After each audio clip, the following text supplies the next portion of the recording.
em obras, não apenas de paredes, mas de corações que demonstram empatia.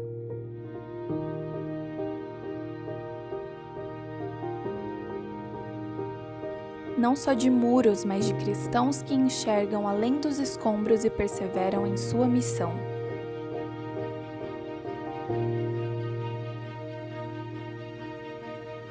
Em obras, crescendo na graça e no conhecimento de Deus, ainda que isso implique em lutar.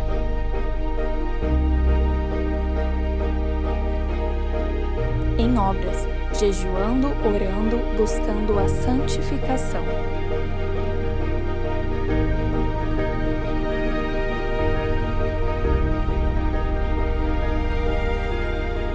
Em obras, exposição do livro de Neemias.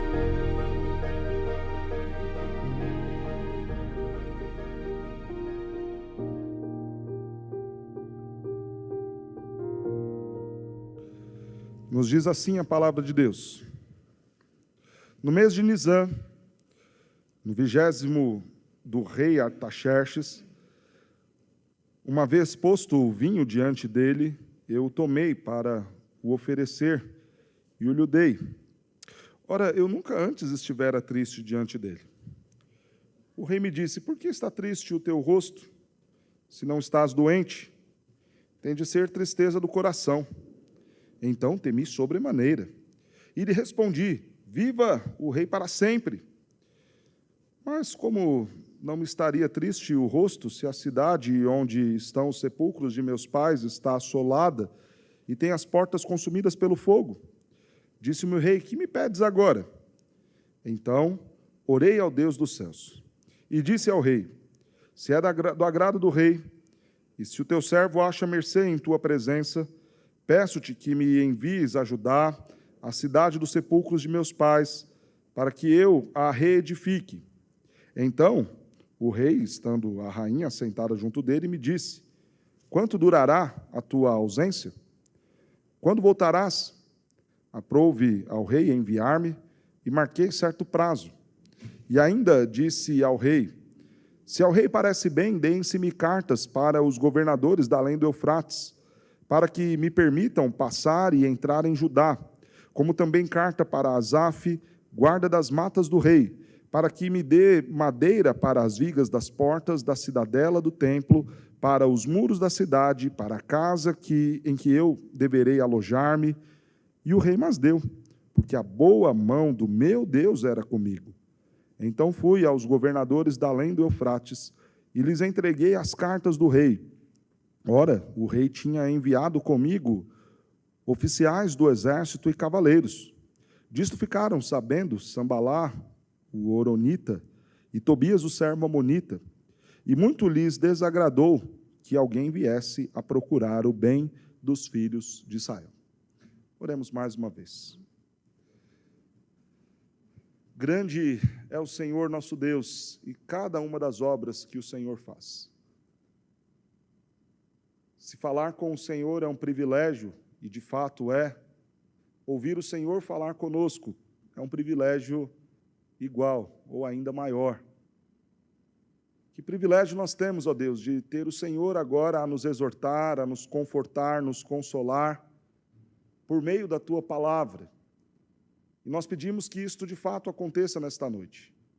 Que o Senhor edifique a Tua igreja, que o Senhor possa nos mostrar os bons líderes que precisamos ter e que precisamos ser, e que o Senhor nos convença acerca da realidade exposta na Escritura, para que vivamos melhor e agrademos a Ti.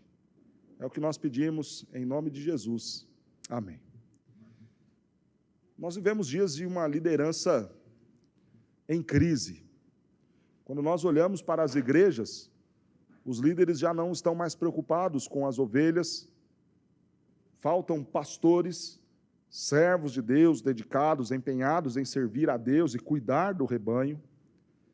Talvez tenhamos muito mais pessoas interessadas em títulos, em ser talvez o bispo, o apóstolo, mas poucos que querem necessariamente serem servos, que desejam de fato cuidar e servir o rebanho de Cristo. Quando nós olhamos para as nossas empresas, uma liderança estranha, que o tempo todo precisa ceder a interesses, que alcança o posto de liderança, por vezes, através da bajulação, e que oprimem e muito aqueles que servem a eles. Quando nós olhamos para o governo civil, aí que o nosso desafio em relação a líderes é gigantesco. Comentava que um pleito onde Bolsonaro e Lula são as grandes opções, mostra que, de fato, fracassamos em formar bons líderes, infelizmente. Quando nós olhamos para um cenário onde faltam líderes, e isto não é só lá fora, quando nós olhamos para dentro das casas, e os pais já não conseguem mais liderar os seus filhos, os maridos já não conseguem mais liderar e conduzir bem o seu casamento. Então, de fato, chegamos à conclusão de que em algum momento nós falhamos neste processo de formar pessoas capazes e hábeis para liderar e cuidar uns dos outros. O livro de Neemias é destacado por ser este manual para a liderança. Neemias é um grande exemplo de líder. Em diversos momentos do livro, nós falaremos acerca disso. Levantaremos características desta liderança. Hoje, em especial, nós veremos 4 destas características de um grande líder, que não são o resumo das características únicas a serem pretendidas para um líder, mas que são as características apresentadas neste trecho. Nós veremos que um grande líder precisa ter empatia, que um grande líder precisa ser um homem de oração, que um grande líder precisa ser ousado e que um grande líder precisa ter atitude, disposição para trabalhar. Esta é uma narrativa bem simples. Se você lembrar-se um pouco do sermão da semana passada, quando nós começamos a exposição do livro de Neemias, você vai ver que passaram aqui, então, 4 meses. Do momento em que ele recebe as notícias de como estava Jerusalém, o seu irmão vai visitá-lo e leva, então, as notícias: Jerusalém está destruída, o povo vive em profunda miséria, o povo está em desprezo, as portas estão queimadas, a cidade está em grande entulho. Neemias vai ouvir aquilo e se incomodar, chorar. Diz o verso 4 do capítulo 1 que Neemias passa alguns dias lamentando e chorando e orando e jejuando, justamente porque aquela notícia trouxe grande abalo para a sua vida e para o seu coração. 4 meses se passam. Do mês de Quisleu, quando ele recebe a notícia, para agora o mês de Nisã. São 4 meses dentro daquilo que é o calendário judaico. E agora ele está diante do rei. Nos parece aqui talvez um jantar muito próprio do dia a dia do rei, porque a presença da rainha está ali, então não é um compromisso de Estado, não é uma reunião de trabalho, mas é talvez um dia à noite, à mesa do rei, onde a rainha está ao lado, conforme nós vemos no verso de número 6, e Neemias, o copeiro do rei, está ali a servi-lo. Neemias vai provar o vinho antes de servir ao rei, o que era típico do trabalho do copeiro. A vida do rei era tão importante que o copeiro colocava a vida dele em risco antes que o rei provasse qualquer coisa. E a proximidade, a confiança da função de Neemias era deste nível. O rei olha para Neemias e algo não está bem. O aspecto de Neemias está abatido, está triste, dá para ver essa tristeza no rosto. Passaram-se 4 meses desde que recebeu as notícias, mas ainda assim Neemias está triste. Ainda assim Neemias está constrangido com a situação do seu povo. E isso é um perigo muito grande. Então o rei me perguntou: por que está triste o teu rosto, se não estás doente? Tem de ser algum problema do coração, da alma. E aí diz o texto: então temi sobremaneira. É justo o temor de Neemias. Ele está diante do rei, servindo o rei. Que rei quer um servo mal-humorado do seu lado? Que rei quer uma pessoa de mal com a vida do seu lado? Também o rei Artaxerxes não queria isso. E a Pérsia não era reconhecida como um império cordial, como um império diplomático, como um império de muita conversa. A Pérsia era um império reconhecido pela sua força, pela sua crueldade, pela forma como tratavam os inimigos. Talvez por muito menos outros já haveriam morrido diante do rei. E é por isso que Neemias teme. E logo responde: viva o rei! Que o rei viva eternamente, que o rei viva para sempre. Quase como que querendo sair daquela situação em que a tristeza está ali estampada no seu rosto. E o rei olha para Neemias: o que está acontecendo? E a resposta de Neemias: como que eu não poderia estar triste? A terra onde foram sepultados os meus pais está destruída, arrasada. Como eu poderia estar indiferente a esta situação? Como eu poderia não me compadecer dos meus irmãos que estão lá sofrendo? E o rei volta para Neemias e fala: o que me pedes agora? Olha que coisa extraordinária, que pergunta que talvez eu e você gostaríamos de ouvir um dia de um rei milionário, riquíssimo e poderosíssimo. O que me pedes agora? E aí, o mais surpreendente é o que Neemias faz depois. Então orei ao Deus dos céus. O rei questionando e perguntando para ele: ok, Neemias, eu entendi o seu sofrimento, entendi a sua tristeza, não vou te matar hoje. O que você me pede? Então orei ao Deus dos céus. E ao orar ao Deus dos céus, ele encontra e tem confiança para fazer os pedidos necessários ao rei. E recebe do Senhor ousadia para fazer esses pedidos. Disse ao rei: se é do agrado do rei, então, se acha mercê em tua presença, peço-te que me envies para Jerusalém. É o primeiro pedido. Deixe-me ir. Sou teu servo, estou aqui, condicionado a te servir. Sou um prisioneiro de guerra. A minha função e a minha obrigação é estar contigo. Que você me autorize e me deixe ir. Ok, o rei fala para ele: pode ir, mas me dá um tempo, me fala quanto tempo você ficará fora. E Neemias dá a resposta. A Bíblia não fala que tempo foi esse que ele estabeleceu, que ele estipulou. Se 10 dias, se 10 meses, se 10 anos. Mas parece que o rei concordou. Topou a proposta de Neemias. Que me pedes mais? Deem-se-me cartas também para os governadores daqui, da além do Eufrates. Ele vai atravessar, vai da região da Babilônia, agora descendo para Jerusalém. Precisava ter autorização escrita do rei, porque afinal de contas ele não era um persa, não era um soldado. Por que você está transitando livremente? Por que você não está preso como todos os outros prisioneiros de guerra estão?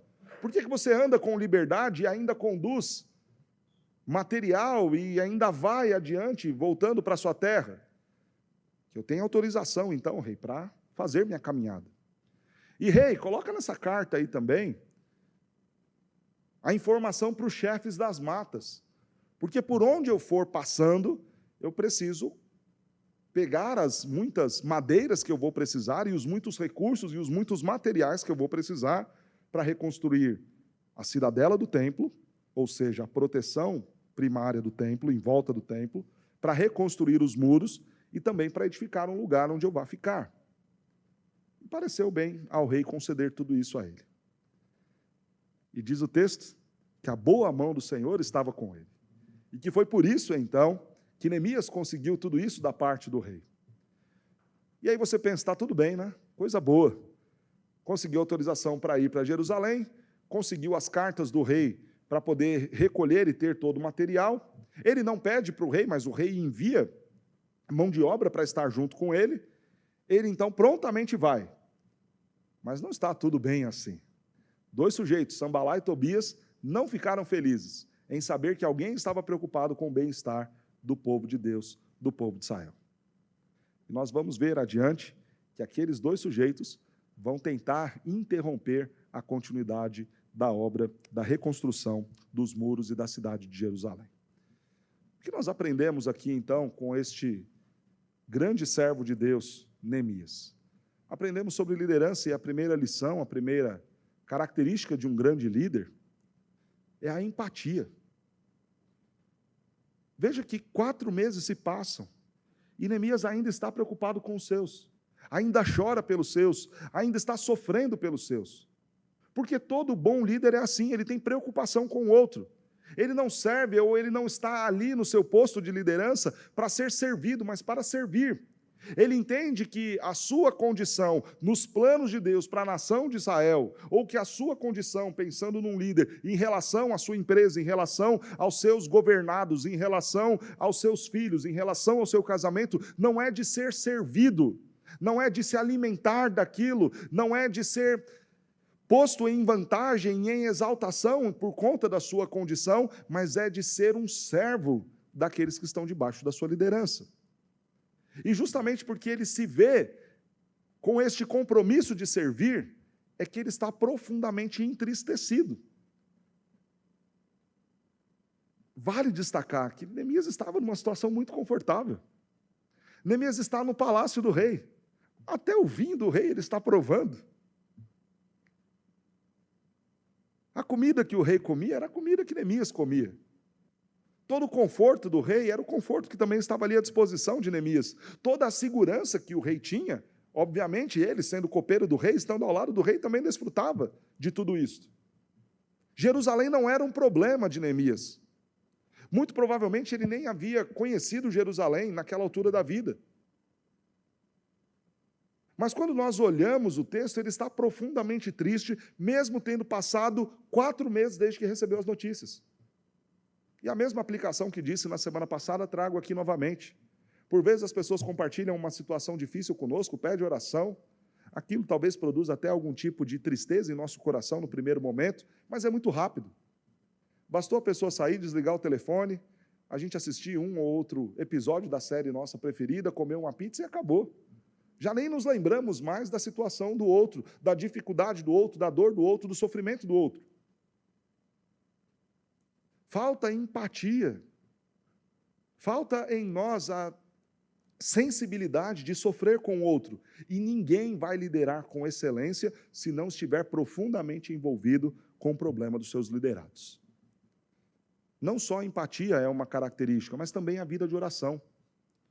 Observe, então, que Neemias recebe um desafio da parte do rei. Que me pedes agora? E aí o que é mais incrível? Então orei ao Deus dos céus. Eu e a Mara trabalhamos juntos lá na escola, e a gente recebeu essa semana um encarte muito bonito de móveis feitos para a escola, e coisa fina, linda, belíssima. Eu ainda estou aprendendo muita coisa em relação a isso, e a Mara falou para mim, olha pastor, essa aqui é a empresa mais cara que produz móveis escolares. Eu falei, ah, é? E a gente começou a folhear e ver ali, falou, nossa, que coisa linda, já pensou uma sala desse jeito? E aí a gente falou, olha, que pena que o dinheiro é sempre um empecilho, às vezes, para nós fazermos coisas grandiosas que nós gostaríamos de fazer. Agora imagina, Mara, alguém chegar para a gente, um rei, milionário, poderosíssimo, o rei da Pérsia, olhar para a gente e falar, ok, o que me pedes? Aí você poder falar, é só pedir? Ah, então eu quero um pouco de móveis aqui, eu quero uma pintura ali, uma reforma acolá, aproveita, estende aqui, faz um pátio maior. Ah, eu quero uma igreja linda, construída aqui ao lado, para poder receber os irmãos. Já pensou alguém chegar para nós e falar, o que me pedes agora? Qual é o valor do cheque que você quer?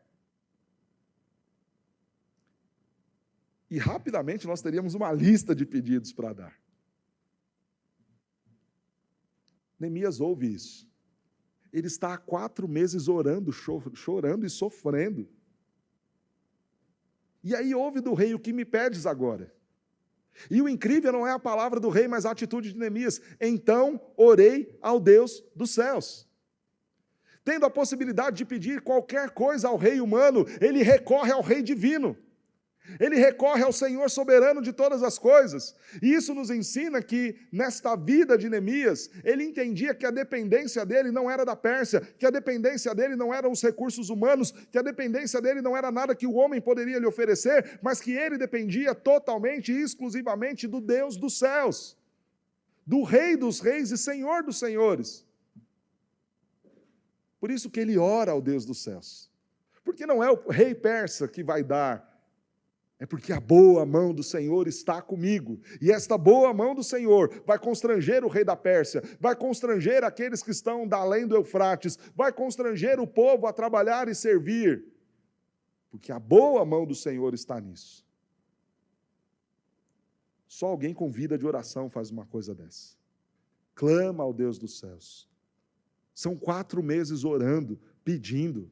Não é só um envolvimento emocional com a situação, mas é um tempo dedicado à oração. E tudo o que vai acontecer adiante. A estratégia para ir, o tempo que ele estabelece com o rei, o que ele vai fazer na cidade, toda a organização do projeto, toda a forma de reunir os materiais, motivar o povo, tudo isso vai acontecer depois de 4 meses de oração.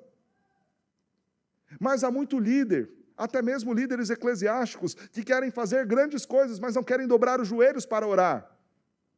Que querem ver o sucesso de sua igreja, mas não querem orar. Ou líderes em casa, que querem ver o sucesso dos seus filhos, o bem-estar do seu casamento, mas não querem dedicar tempo de oração para isso.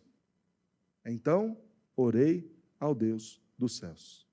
Porque não existe um bom líder se esta pessoa não for um homem de oração.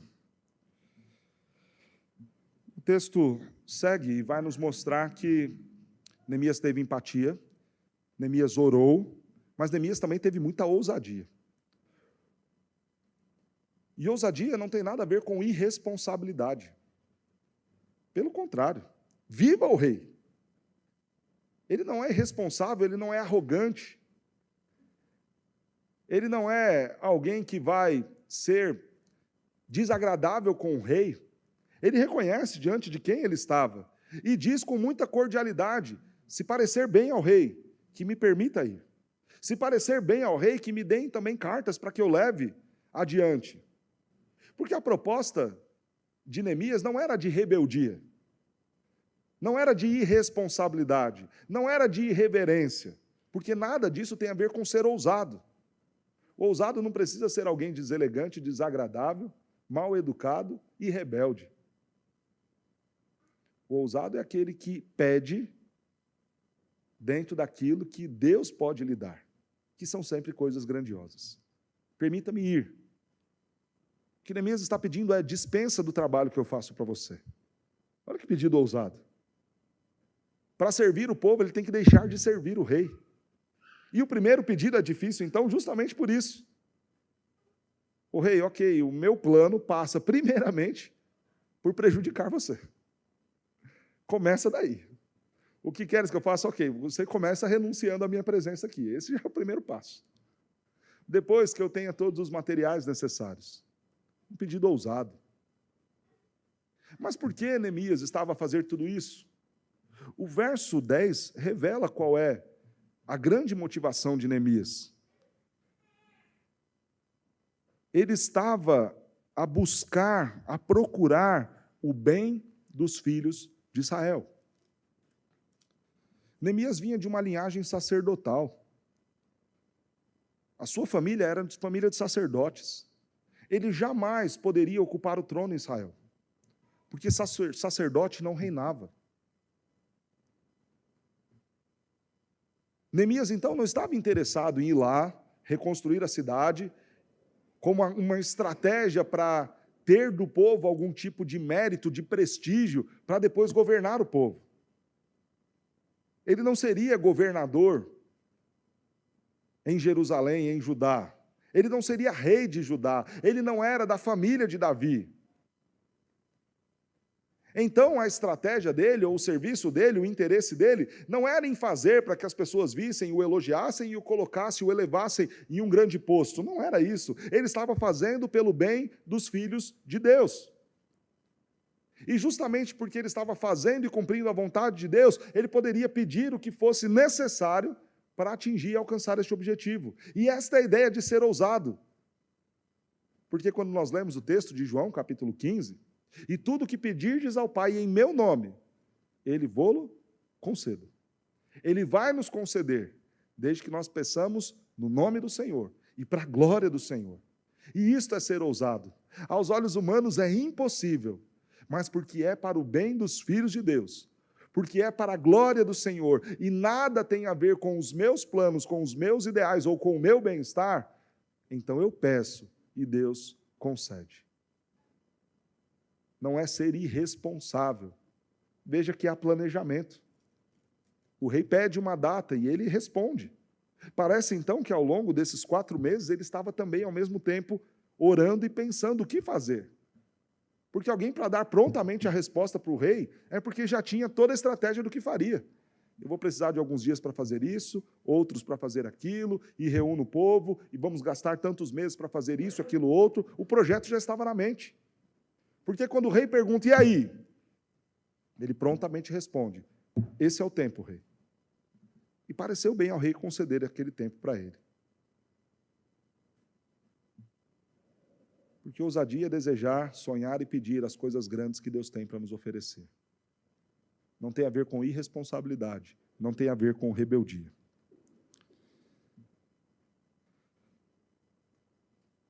Mas não adianta só orar, ser ousado, se não tiver atitude, se não tiver trabalho. O rei fala para ele, Neemias, vou conceder absolutamente tudo que você pediu. Ok, eu vou dispensar você de me servir, pode ir. Eu vou conceder as cartas para que você passe e vá e chegue lá livremente, tranquilamente, sem ninguém atrapalhar sua jornada. E eu vou conceder as cartas para que você reúna todo o material necessário.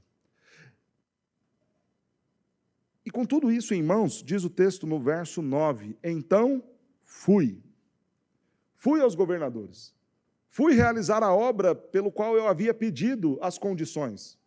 E é interessante que Neemias não pede mão de obra, ele pede material, ele pede ferramenta, ele pede recursos, ele pede liberdade para poder fazer o que tem que ser feito.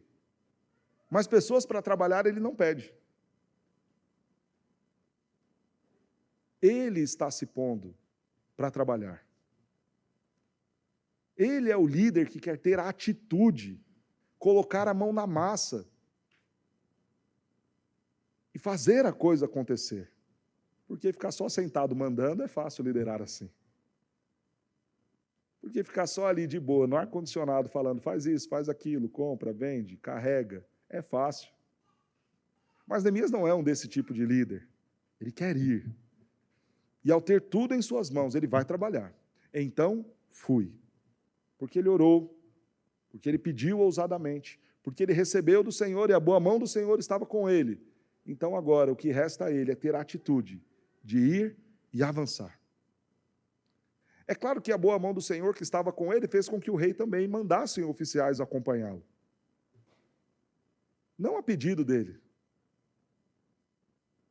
porque ele estava pronto e disposto a trabalhar e servir. E mesmo com as críticas de Sambalá e Tobias, ainda assim, verso 11, cheguei a Jerusalém, onde estive durante 3 dias. Ele vai, e mesmo com as pessoas criticando, ele não para, avança e segue o seu projeto.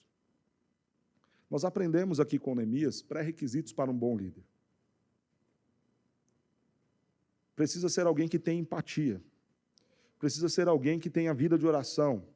Precisa ser alguém que tenha ousadia em planejar, sonhar e pedir a Deus. Precisa ser alguém que tenha atitude, que vá e faça e sirva e se disponha ao trabalho. Ok, até aqui nós fizemos a exposição do texto. E eu quero aplicar, tornar isso prático para as nossas vidas. E quero fazê-lo pensando em 3 áreas: a liderança na igreja, a liderança no Estado e a liderança na nossa casa. E agora, começando a falar da liderança da igreja, eu quero que, enquanto eu fale, você ore pela minha vida.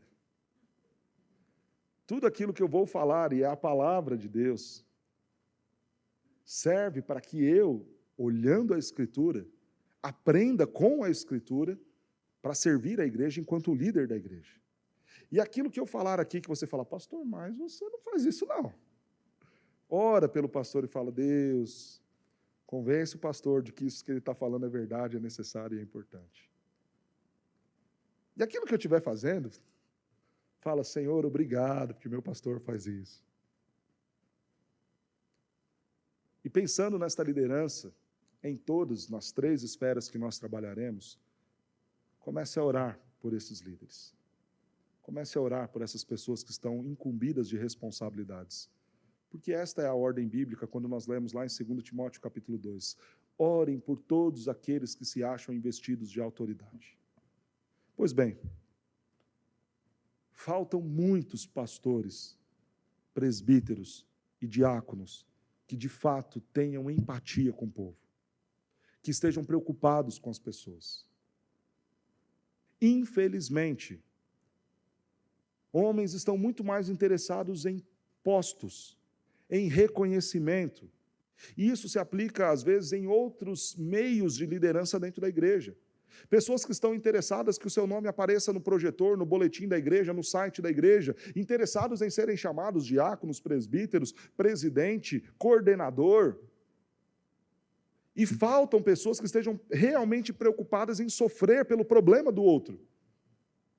Em chorar, orar, acompanhar, estar junto diante da dificuldade, da necessidade do outro. Me lembro que certa feita eu fui à Conde de Sarzedas. Você chega lá, considerada a Rua dos Evangélicos, né? Não sei se funciona muito bem isso. E aí, chegando lá, o rapaz me puxou, você é pastor? Eu falei, sou pastor. Você já tem um anel desse aqui? Escolhe um anel aí para você. Aí tinha lá escrito nos anéis, né? Bispo. O outro, apóstolo. O outro, diácono. Presbítero. Missionário. Eles falam, rapaz, é muito anel. É muita glória e muita honra para quem não é digno de nada disso. Porque talvez se tivesse um anel que deveria estar ali, seria um anel de servo. Porque o pastor não está aqui para ser servido pela igreja, mas para servir a igreja. E eu louvo a Deus porque, carinhosamente, os irmãos me servem muito bem, cuidam muito bem de mim, da minha família. Eu louvo a Deus e agradeço muito ao carinho dos irmãos. Mas nenhum pastor, nenhum líder da igreja deve olhar a igreja como fonte de benefícios para si. Se isso vier, que venha pelo carinho da igreja com este, pelo reconhecimento da igreja em relação a este. Mas nunca seja esta a motivação daqueles que trabalharão aqui. Que nunca seja a nossa motivação o reconhecimento, que nunca seja a motivação para sairmos de casa aquilo que receberemos da igreja, os elogios que receberemos dos irmãos, mas que sempre nos vejamos como servos e como pessoas que estão dispostas a chorar com aqueles que choram, a sofrer com aqueles que sofrem, a repartir aquilo que têm com aqueles que nada têm.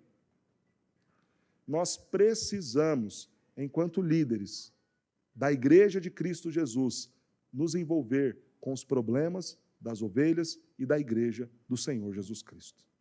Isso se chama empatia. A disposição de pastores, presbíteros, diáconos, presidentes de sociedade interna, de ao perceberem a ausência, o distanciamento, o sofrimento de alguém, estar junto, em prontidão, estou aqui para ser seu servo e te ajudar e passar com você por isso. Que o Senhor estimule em nós, líderes da igreja, maior empatia e preocupação com o povo. A segunda esfera que eu quero aplicar à realidade da empatia é no governo civil. E aqui, eu sei que você já entendeu o quanto falta empatia por parte dos nossos governantes. Uma coisa que a gente sempre ouve, se os filhos dos políticos fossem ser atendidos no SUS, o SUS era bem melhor. E por que não é? Porque falta empatia. Olha o que aconteceu. Ano passado, no meio da pandemia, duas coisas foram aprovadas lá na Câmara. Primeiro, o governo manda a proposta sugerindo o seguinte: vamos tirar o fundo partidário de 3 bilhões e usar isso na pandemia. Então, retirar todo o fundo de partido, que é usado para campanha de político, de deputado, de vereador, de prefeito. Então, aí não é a defesa do governo federal, é a defesa todas as esferas de governo. A proposta era, vamos tirar esses 3 bilhões e vamos destinar para enfrentar o Covid. Ok. Porque o povo está sofrendo, porque o povo está morrendo, e porque nós precisamos ter empatia com o povo. Vamos renunciar o nosso para que eles, então, sejam servidos. E não aprovaram isso de jeito nenhum. Deixa os nossos 3 bilhões aqui. Não mexam com o que é nosso. Corte de outra área. Não mexe com aquilo que é do povo, mas que está sobre o nosso poder. Vai em outras coisas. Aí, uma segunda coisa que foi aprovada.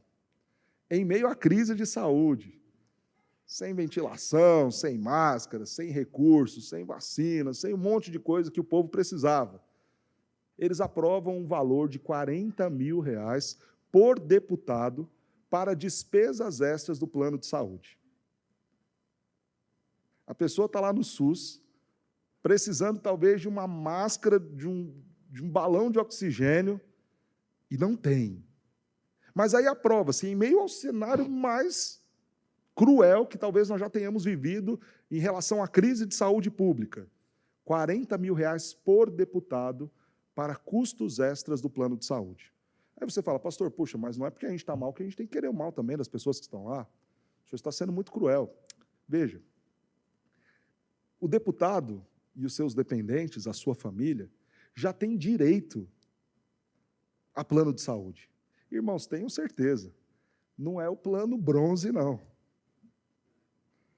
Pode ter certeza que o plano de saúde que eles aprovaram para eles deve ser diamante, platino, deve ser a cor do espírito, mas de tão top que deve ser esse plano. E qualquer pessoa que tenha plano de saúde aqui sabe qual é a única coisa que plano de saúde não cobre quando você paga um plano dos mais tops? Estética. Então, a proposta do projeto é 40 mil para aquelas coisas que o plano de saúde do deputado não cobrir, então a gente aprova uma verba extra anual de 40 mil para que seja coberto por esse valor. Aí você fala, puxa, mas eles já não têm um plano de saúde no top, do plus, do advanced. Por que precisam desse extra? Falta empatia. Falta olhar e falar, o meu povo está sofrendo. As pessoas que nós governamos estão sofrendo. As terras estão destruídas, as portas estão queimadas, e eu não posso ficar aqui no conforto do rei. Falta empatia daqueles que nos governam. E mais uma vez, como eu desafiei a fazer nas nossas aplicações, oremos por aqueles que se acham investidos de autoridade. Senhor, coloque sobre nós pessoas que estejam de fato entendendo o sofrimento do povo. Demos o exemplo só da área da saúde, mas quantas são as áreas que o povo padece? Falta segurança, falta educação, falta investimento nas áreas que vão produzir, que vão gerar trabalho e tantas coisas. E isso é no governo municipal, no governo estadual, no governo federal. E isso não é do partido que está agora, isso vem desde quase sempre no nosso país. Então, Senhor, levante homens, levante mulheres que vão estar nesses cargos e ocupar esses cargos, que tenham de fato compaixão do povo, que sintam a dor do povo, que a falta do alimento do povo constranja eles para que eles trabalhem, para que o povo tenha aquilo que eles têm. Que o Senhor nos dê líderes assim. Mas há uma terceira esfera que eu quero falar da importância da empatia. Porque é fácil julgar o pastor. É fácil julgarmos aqueles que nos governam. Mas e dentro da nossa casa? Como nós temos liderado a nossa família? Falta empatia também. Falta empatia para que eu entenda, às vezes, a dor e o sofrimento do meu filho adolescente.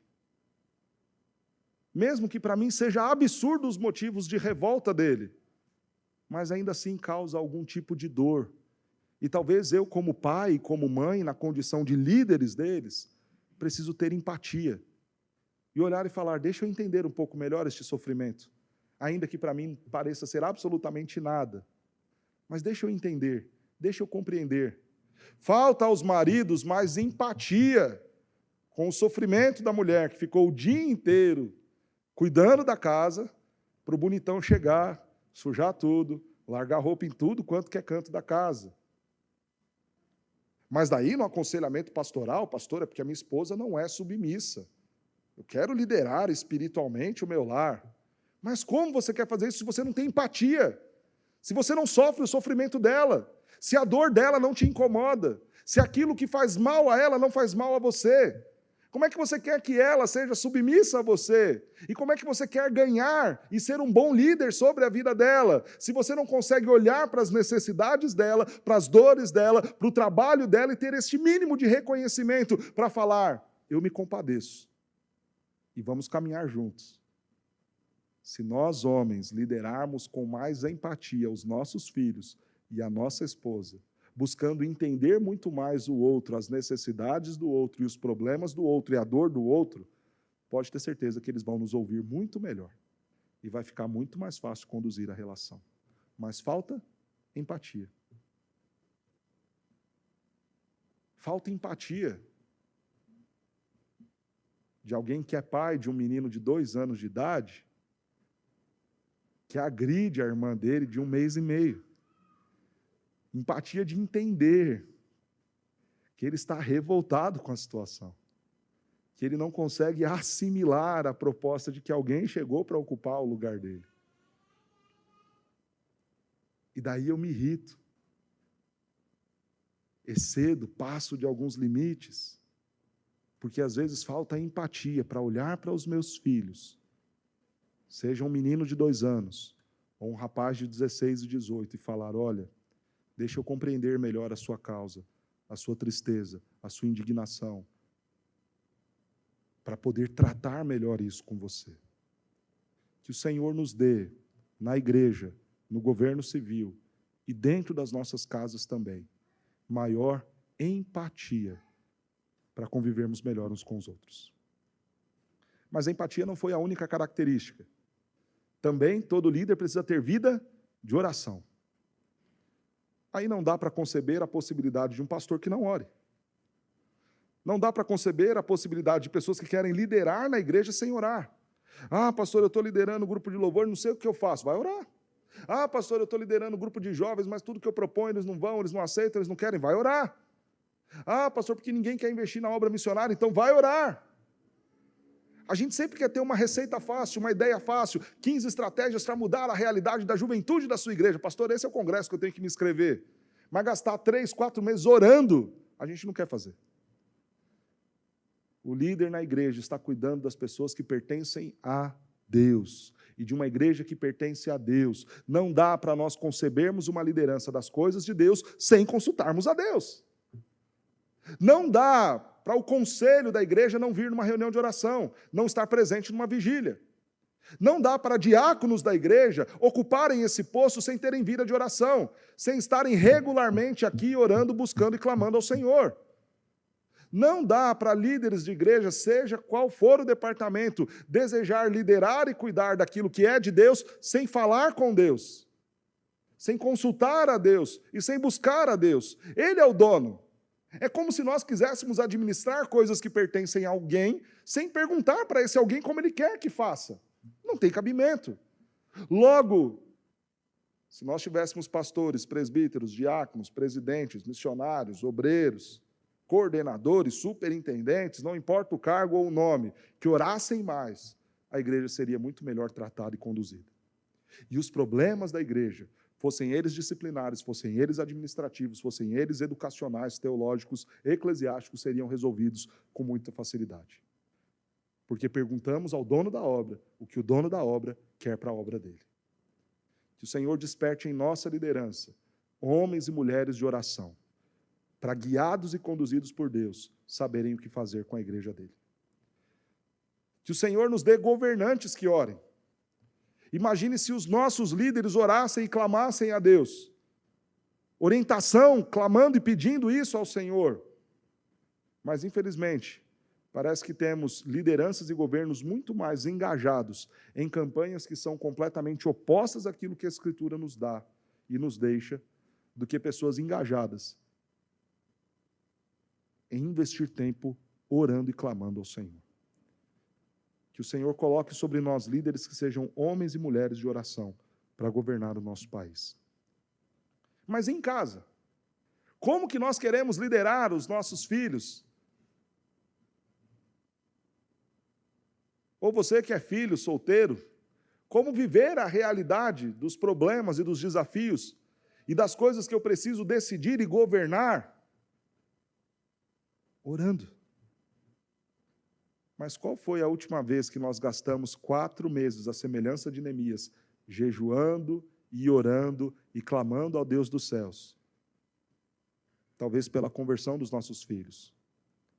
Talvez pelo temperamento do nosso cônjuge. Talvez orando e jejuando, clamando pelo futuro esposo ou pela futura esposa, orando, jejuando durante 4 meses, como fez Neemias, pedindo ao Senhor pela vida dos nossos pais. Nós lideramos mal em casa, porque não temos vida de oração. Quebranta, Senhor, o nosso coração, para que vivamos melhor isto. Empatia, vida de oração, mas também ousadia. E a ousadia, como nós falamos, é pedir, tendo a real perspectiva do tamanho e da grandeza do nosso Deus, mas pedir para a glória de Deus. Irmãos, tudo que nós pedirmos que não estiver ligado aos nossos interesses, Deus vai nos conceder. O problema é que o nosso coração é tão enganoso, mas tão enganoso, que ele nos convence de que aquilo que nós estamos fazendo tem alguma coisa a ver com Deus, quando, na verdade, o único interessado em tudo aquilo somos nós mesmos. Eu lembro na época que nós estávamos a plantar o trabalho aqui, e é natural que todo plantador de igreja ore e peça: Senhor, faça crescer o teu povo, faz crescer a tua igreja. E em alguns momentos, nessas orações, eu parava e falava: Senhor, ok, mas por que eu estou pedindo isso? O meu interesse realmente está em alcançar aquelas vidas, aqueles corações que não conhecem a Cristo, em impactar vidas e transformar a realidade do meu bairro, ou o meu interesse está só talvez em chegar lá no final do ano e no relatório de estatísticas da igreja falar: nossa, a igreja cresceu 20%, 30%, 40%, que grande trabalho o pastor tem feito. Qual é a nossa motivação para pedir as coisas ao Senhor? Infelizmente, por vezes, não tem nada a ver com os interesses do rei, tem a ver com os nossos interesses. Então, Senhor, nós estamos aqui ensaiando e a gente quer que tudo vá bem. Porque eu não quero errar lá na hora que eu for tocar ou cantar, porque eu vou passar vergonha. Nada tem a ver com a glória de Deus. Vamos ensaiar, vamos nos esforçar, vamos comprar os equipamentos, vamos nos dedicar, porque Deus precisa ser glorificado de forma extraordinária. E pouco importa o que vão ver em mim, ou pensar de mim, ou se a luz estará em mim ou não, ou se a câmera vai pegar o meu melhor ângulo ou não, ou se o meu microfone ou o meu instrumento aparecerá da melhor maneira ou não. A glória de Deus deve ser sempre o grande objetivo. E pedir para a glória de Deus é sempre pedir com grande ousadia. Então, o que precisamos? Instrumentos melhores, vozes melhores, capacitação melhor para servir as crianças, para pregar melhor. Então, Senhor, nos dá. Mas não para que as pessoas cheguem e nos elogiem, mas para que o Senhor seja glorificado por meio do nosso trabalho. Isso é pedir ousadamente. Pedis e não recebeis, porque vocês pedem mal. Porque nem sempre o interesse é a glória de Deus. Porque às vezes o interesse maior nosso é termos o reconhecimento. E eu dei o exemplo do louvor, da vida do pastor, mas qualquer área na igreja. Qual é o nosso interesse quando pedimos algo? Se realmente é para glorificar a Deus, Deus vai nos conceder. Então peça com ousadia. Senhor, é a tua igreja. Senhor, são as tuas crianças. Senhor, são os adolescentes que pertencem a ti. E o Senhor me incumbiu de cuidar dessas coisas. Então me dá, ó Deus, os recursos que eu preciso, a sabedoria que eu preciso para fazer isto com excelência. E ainda que ninguém reconheça, ainda que ninguém elogie, ainda que não saia uma nota ou um post lá no Facebook da igreja, se o Senhor for glorificado e se essas pessoas forem bem servidas, eu estarei feliz. Quando nós chegarmos nesse nível, irmãos, as portas dos céus vão se abrir. E bênçãos sem medida serão derramadas sobre as nossas vidas. E não faltarão recursos. E não faltarão recursos. Quando os nossos líderes estiverem realmente preocupados com o bem-estar do povo, o Senhor dará condições para um crescimento econômico, para um crescimento social. E pedir ousadamente é pedir justamente pensando na glória de Deus. Quando o objetivo daqueles que nos governam for um dia glorificar ao Senhor, viveremos bem melhor. Porque eles acertarão nos pedidos, nos projetos e naquilo que eles estão pedindo a Deus para nós. Mas em nossa casa, na nossa vida. E agora eu quero que você preste bastante atenção. Nós estamos falando de liderança. Talvez você pense: pastor, eu não lidero nada. Cada um de nós temos missões que Deus nos dá. O nosso Deus governa todas as coisas. E o governo de Deus vem para o bem-estar dos seus. O povo de Deus precisa de comida? Precisa. Então Deus precisa de cozinheiros, Deus precisa de nutricionistas, Deus precisa de engenheiros alimentares, Deus precisa de pessoas ligadas à área dos alimentos, para cuidar bem do povo dele. Então você, que foi chamado por Deus para esta área, por exemplo, dos alimentos, tem uma missão dada por Deus para servir bem o povo de Deus. E a minha expectativa é que você ouça aquilo que Neemias ouviu. Alguém que está preocupado com o bem dos filhos de Deus. Então, pastor, eu quero ser o melhor nutricionista. Pastor, eu quero ser o melhor cozinheiro. Porque eu não estou servindo qualquer pessoa, estou servindo aqueles que foram criados por Deus, a imagem e semelhança de Deus. E compete a mim liderar com excelência e pedir ousadamente para que Deus me capacite a isso. Mas sabe por que a gente pede e não recebe? Porque às vezes, quando a gente fala da nossa vida profissional, nada tem a ver com a glória de Deus. Eu quero tanto fazer meu mestrado, quero tanto fazer meu curso de inglês, porque se eu fizer isso eu vou ser promovido, eu vou ter aquele salário, eu vou ter aquela condição. Nossa, e como isso vai adiantar o meu lado, eu vou conseguir comprar aquele carro, aquela viagem no final do ano. Nossa, vai ser espetacular, sensacional. E o servir os filhos de Deus? Isso não tem nada a ver não, pastor, isso é besteira. Pedis e não recebeis, porque pedes apenas para esbanjar. Pede apenas para pensar no próprio umbigo. Nada tem a ver em olhar para a sua vida, sua carreira, sua profissão, seus filhos, seu casamento e entender, isso precisa glorificar ao Senhor. Quando nós pedirmos com ousadia, pensando na glória de Deus, Deus vai nos conceder. E o que é que você está precisando para servir melhor? Pastor, olha, eu tenho um desafio, há muitos anos eu quero fazer minha faculdade e nunca consigo. Se o seu objetivo, se o seu desejo é pelo título, porque você quer ser reconhecido como bacharel de alguma coisa, não posso te garantir que Deus vai te conceder esse privilégio. Se o seu desejo é simplesmente fazer logo a faculdade, pegar o diploma, até levar para o chefe e no mês seguinte vir um salário melhor, não vou te dar a garantia de que isso vai acontecer. Mas se você dobrar o joelho com sinceridade no coração e falar, Senhor, eu preciso servir bem os filhos de Deus.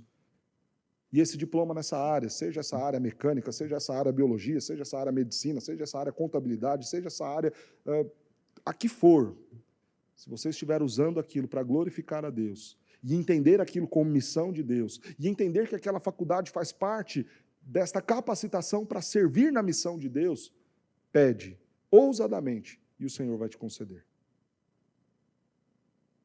Pede e o Senhor vai te conceder. E isso vale para a faculdade, isso vale para a ferramenta que talvez há tanto tempo você precisa, para o computador que há tanto tempo você precisa, para o instrumento que há tanto tempo você precisa, mas se a glória for para você, se o mérito for para você, se o benefício for só para você, esquece. Mas se você estiver realmente preocupado em glorificar a Deus, entendendo, é a missão de Deus, fazer o bem para os filhos de Deus, Senhor, ousadamente eu te peço, e o Senhor então nos concede. Pede, está dentro da missão dele, está dentro dos interesses dele, ele vai conceder a nós, porque Deus está muito mais interessado do que eu e você em servir bem o Filho e o povo dele. Por fim, atitude. Tenha empatia, seja uma pessoa de oração, seja alguém ousado, mas tenha atitude. Quando Deus te abençoar e te der a faculdade, vai estudar. Fica sexta-feira matando aula não, miserável. Vai estudar. Não deixa para estudar um dia antes da prova não e ficar tentado a colar lá não. Vai estudar. Vai fazer o melhor. Então fui para Jerusalém. Fui para além do Eufrates. Fui aos governadores, porque Deus me concedeu e porque a boa mão do Senhor estava comigo. Aqueles que lideram na igreja, tem que trabalhar. Tem que trabalhar. A gente está muito acostumado a chegar, sentar e ser servido. Então, quando você fala de vir à igreja, chegar mais cedo, limpar, ensaiar, esticar, pegar, ajudar. Não, pastor, eu quero chegar 6:50 e se o Senhor passar das 8:30, eu vou embora. E a gente acha que vida cristã é isso. Se nós queremos liderar a igreja de Deus, a gente tem que estar disposto ao trabalho. Se você vai escolher um pastor um dia para a sua igreja, E não estranhe esse termo, escolher um pastor, porque aqui na igreja presbiteriana nós votamos e elegemos pastores. Se você um dia tiver de votar num pastor da igreja, vote em alguém que trabalhe. Que não vai só receber da igreja, mas esteja pronto a trabalhar para a igreja. Se convocou um mutirão, o pastor tem que estar lá, tem que ser o primeiro, com a enxada na mão e com o bloco na mão. Porque tem que trabalhar. O diácono na igreja tem que trabalhar. O presbítero na igreja tem que trabalhar. A pessoa que se comprometeu a cuidar dos ventiladores da igreja tem que trabalhar. Porque é muito fácil ter o cargo, é muito fácil ter o título. Mas se dispor a suar, transpirar e servir os irmãos, muitos não querem. Querem um anel de bispo, querem um sapato de verniz, mas servir a igreja, chorar pela igreja, lutar pela igreja, gastar tempo, recursos pela igreja, poucos querem fazer. Mas o título todo mundo quer. E se puder receber uma oferta também no final, ainda melhor. Mas trabalhar, ninguém quer. Pensem em líderes da igreja que estão dispostos a servir, a ter atitude de servos. Pensem em pessoas que estejam no governo, que estão dispostas a servir. Pessoas que trabalham. Não que herdam postos políticos, mas que efetivamente estão ali prontos a trabalhar. Não sindicalista que fica o raio da vida inteiro sem pegar uma enxada, mas enchendo o saco na porta de empresa. Aí é fácil virar servidor público, agente do povo. Pense em quem trabalha para ser aqueles que vão nos governar, porque tem que ter atitude. Porque senão, na hora que tiver todos os recursos da máquina, não vão servir bem. Nunca trabalharam. O grande trabalho era ficar na porta de firma xingando e falando mal dos outros, de patrão. E eu falo isso, irmãos, porque o caminho político hoje em dia é esse. A pessoa tem um destaque no seu bairro, ou lá na sua empresa, reúne as pessoas com belos discursos, e aí vai, tem ascensão pública e vira um governador, vira um prefeito, vira um presidente, vira um vereador. Não é só o discurso, tem que ser alguém que saiba trabalhar, senão não adianta nada. E em casa, irmãos, tenhamos atitude também. Não adianta você querer liderar a sua família se você não quer trabalhar por ela. Não adianta você querer que os seus pais te ouçam e ser bênção na vida deles se você não está disposto a trabalhar e cooperar em casa. Não adianta você, marido, querer que a sua esposa seja liderada e governada por você se você nunca está disposto a servi-la em absolutamente nada. O bom líder é aquele que trabalha, que está disposto a levar o lixo, a consertar as coisas, a arrumar a casa junto, a balançar a criança durante a noite. O bom líder é aquele que está disposto a ir lá e servir, e ajudar, e a carregar compra. Que o Senhor nos ajude a sermos líderes e a termos líderes com empatia, com vida de oração, com ousadia e com atitude. E eu quero terminar o nosso culto falando sobre o Senhor Jesus Cristo, convidando você a pensar um pouquinho neste líder. Fica de pé um pouquinho.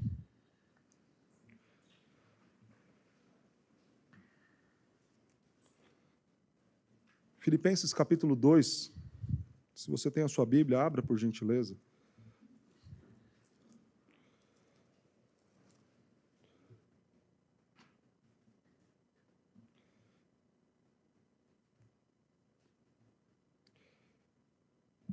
Eu quero ler com você do verso 5 até o verso 9. E eu pedi para que você ficasse de pé, justamente para que você se visse livre agora do sono, do cansaço, depois desta 1 hora do pastor falando, porque aquilo que a gente vai ouvir acerca de Jesus precisa ser aquilo de mais importante que você vai levar para a sua casa e para a sua vida hoje. Vamos ler juntos Filipenses 2, do 5 ao 9. Tende em vós o mesmo sentimento que houve também em Cristo Jesus. Vamos juntos, verso 6? Pois ele, subsistindo em forma de Deus, não julgou como usurpação o ser igual a Deus. Antes, a si mesmo se esvaziou, assumindo a forma de servo, tornando-se em semelhança de homens e reconhecido em figura humana. A si mesmo se humilhou, tornando-se obediente até a morte e morte de cruz. pelo que também Deus o exaltou sobremaneira e lhe deu o nome que está acima de todo o nome. Pode sentar. Jesus é, sem dúvida nenhuma, um líder que atendeu bem a estes requisitos apresentados hoje. Jesus teve muita empatia, mas muita. Estando ele no céu, em estado de exaltação, de glória, abriu mão de tudo isso, e nós acabamos de ler, para vir a este mundo e padecer por nós pecadores. Jesus estava numa condição tranquila, sem problemas da enfermidade, sem problemas de fome, de sede, de frio, de cansaço, contudo para servi-lo e louvá-lo. Esta era a realidade que ele tinha, a realidade celestial. Mesmo sendo Deus, ele abriu mão de tudo isso e veio servir, ser um servo, passar por todas as dificuldades que ele passou e ser humilhado. E isso por uma única questão, por amor, empatia. Eles têm um problema, e é o problema do pecado, e eu me importo com isso. E eu vou resolver este problema por eles. Jesus foi um líder que entendeu a minha dor e a sua. E para não nos deixar órfãos, enviou o seu Espírito, para que agora consolasse a minha dor, enxugasse a minha lágrima e a sua também. O Senhor Jesus foi, sem dúvida nenhuma, um homem de oração. A maior parte do registro em relação à vida de Jesus está justamente em mostrá-lo orando. E aí você fala, mas por que Jesus orava? Ele é Deus. Com um simples comando da sua voz, qualquer coisa aconteceria. Mas ainda assim orava e orava e orava e orava. Por quê? Porque ele estava engajado na missão que não era a dele, era a missão do Pai para ele. Jesus foi um homem de oração, um líder de oração. Jesus foi um líder ousado. Enfrentou poderes, enfrentou o próprio Satanás. Enfrentou toda uma opinião contrária daqueles que estavam ali no seu tempo, das religiosidades, do governo civil, de Pilatos. E ousadamente foi para a cruz em nosso lugar. E clamou e pediu ao Pai por nós. E está junto ao Pai ainda hoje, intercedendo por nós. Jesus é este grande líder.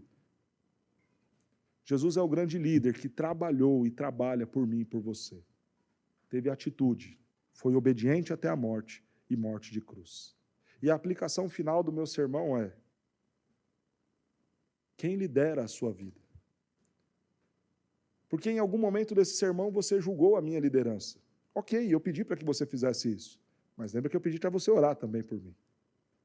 Em algum momento nós fomos convidados a refletir e julgar aqueles líderes que nos governam. Ok, atendamos ao pedido lá de Timóteo, de Paulo escrevendo a Timóteo. Oremos por todos aqueles que se acham investidos de autoridade, pelos reis, por aqueles que estão no governo. Nós fomos chamados a pensar e refletir e questionar a liderança na nossa casa. Mas o que eu quero fazer ou pedir para que você faça é que você questione quem lidera a sua vida hoje. Quem governa os seus dias, quem dá rumo para as suas decisões. Quem lidera o seu casamento, quem lidera a sua vida espiritual, quem lidera os objetivos e os propósitos da sua vida. Se esse líder não for Jesus, então você não estará no reino dele. Se ele não é rei na sua vida hoje, não será o seu rei na eternidade. Por isso, se há uma liderança com a qual você deve se preocupar, é com aquele que está liderando e cuidando do seu coração. E o meu convite a você, ore nesse momento pedindo: Senhor Jesus, venha liderar a minha vida, venha governar o meu coração, venha ser o rei sobre tudo aquilo que eu tenho e sobre tudo aquilo que eu sou. Senhor Jesus, eu me ponho em condição de servo e de alguém que quer ser liderado por Ti. Mas lembre-se de uma coisa, o bom líder chama atenção. O bom líder nos dá missões, orienta o nosso trabalho. E ter Jesus como líder é saber ouvir a voz dele, ser repreendido por ele e atender ao chamado e à missão que ele nos entregar. Que Cristo Jesus reine em nossos corações e que esta seja uma realidade na minha e na sua vida, para a glória dele.